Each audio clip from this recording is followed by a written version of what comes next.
नमस्कार दोस्तों, मेरा नाम है विक्रम और आज के इस वीडियो में जेएसडब्ल्यू सीमेंट जो कि एक अपकमिंग आईपीओ उसके बारे में रिव्यू करेंगे। कम्प्लीटली कंपनी को हम खंगालने वाले हैं और देखेंगे कि क्या इस आईपीओ में हम अप्लाई कर सकते हैं या फिर नहीं कर सकते। ठीक है, देखिए दोस्तों, यहाँ पे किसी भी आईपीओ में अप्लाई करने से पहले हम कुछ फैक्टर देखते हैं, लाइक कंपनी प्रॉफिटेबल है या नहीं, फंडामेंटल कैसे कंपनी के, देन लिस्टिंग प्राइस क्या हो सकती है जो कि हम जीएमपी से पता लगा सकते हैं। तो ये कुछ फैक्टर है जो कि हम पता करते हैं कंपनी के बारे में। और भी बहुत सारी चीज़ें होती है जो कि हम एनालाइज करते थे, यानी डिसाइड करते हैं कि कंपनी के आईपीओ में हमें लाइक अप्लाई करना या फिर नहीं करना। ठीक है, तो सबसे पहले बेसिक डिटेल यहाँ पे मैं साझा करता हूँ आपके साथ जेएसडब्ल्यू सीमेंट के बारे में। ठीक है, देखिए जेएसडब्ल्यू सीमेंट आईपीओ डिटेल की बात करूँ तो नाम से ही हमें समझ आता है कि जेएसडब्ल्यू सीमेंट एक सीमेंट मैन्युफैक्चरिंग कंपनी है जो कि बिल्डिंग प्रोडक्ट बनाती है, जैसे कि सीमेंट। ठीक है, और सीमेंट ही इनका मेन प्रोडक्ट है, ओनली सीमेंट ही मैन्युफैक्चर करती है। देन कंपनी की बेसिक डिटेल में देखिए, बिडिंग डेट कंपनी की यहाँ पे शो हो रही है 7 अगस्त से लेके 11 अगस्त तक। ठीक है, तो 7 तारीख से लेके 11 तारीख तक बेसिकली कंपनी का जो आईपीओ है वो ओपन रहने वाला है। ठीक है, आप कभी भी अप्लाई कर सकते हैं, बट अप्लाई करना है या नहीं करना है वो वीडियो के एंड में मैं आपको बताऊंगा। ठीक है, तो मिनिमम इन्वेस्टमेंट जो इस कंपनी ने यहाँ पे डिसाइड किया है वो 14,000 और 178 समथिंग, मतलब ये समझ लीजिए कि अप्रोक्स 14,000 समथिंग में आप एक लॉट कंपनी में लगा सकते हैं। ठीक है, प्राइस रेंज यहाँ पे कंपनी ने रखा है 139 से लेके 147 तक, और इश्यू साइज जो है वो 3600 करोड़ का, यानी कि 3,600 करोड़ का इतना बड़ा आईपीओ हमारा यहाँ पे है। ठीक है, मैनेजिंग डायरेक्टर की बात करें तो कंपनी के जो मैनेजिंग डायरेक्टर है वो पार्थ जिंदल है।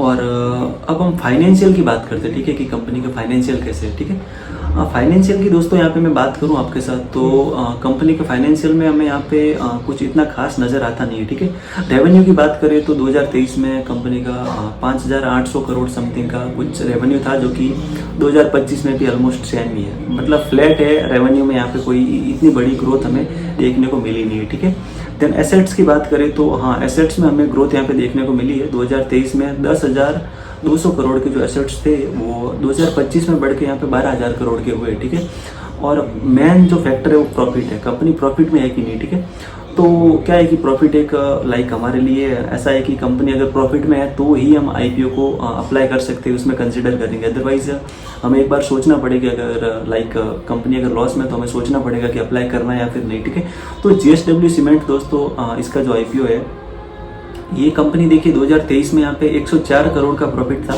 2024 में 62 करोड़ का, और 2025 में इसने लॉस किया है दोस्तों 164 करोड़ का। मतलब ये है कि कंपनी सिंपली अभी लॉस में, प्रॉफिट में नहीं है। ठीक है, तो ये एक नेगेटिव फैक्टर है, हमें एक बार सोचना पड़ेगा कि आईपीओ में अप्लाई करना है या फिर नहीं। ठीक है, ये फर्स्ट फैक्टर था हमारा जो कि हम देखते ही है हर आईपीओ में अप्लाई करने से पहले। देन सेकेंड फैक्टर जीएमपी है। तो जीएमपी मैं यहाँ पे देख पा रहा हूँ, फिलहाल कोई जीएमपी यहाँ पे दिख नहीं रही। ठीक है, यानी कि ये जीएमपी भी अभी 0 है। ठीक है, तो ये भी एक नेगेटिव फैक्टर है।